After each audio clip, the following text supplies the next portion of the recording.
Hello guys, welcome है। आज मैं अनबॉक्स कर रहा हूँ ये निंजा ब्लेंडर है, ये वाला न्यूट्री बुलेट। तो इसमें ये है कि मुझे अपनी रेसिपीज़ के लिए जो ब्लेंड करने के लिए या कोई भी चॉपिंग इसमें करने के लिए, तो वो मैं इसमें इस्तेमाल करूँगा।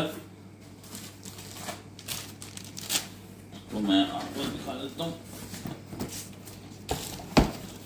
बहुत ज़बरदस्त मशीन है, इसमें स्मूदीज वगैरह भी आप बना सकते हैं अपनी। तो इंशाल्लाह मेरा प्लान आगे कि आप लोगों के लिए कुछ हेल्थी स्मूदीज वगैरह भी लेके आऊँगा।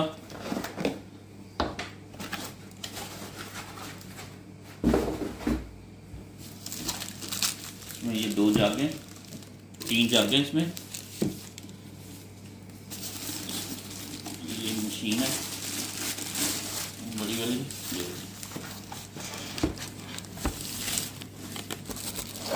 इनकी ढक्कन है, लिड्स।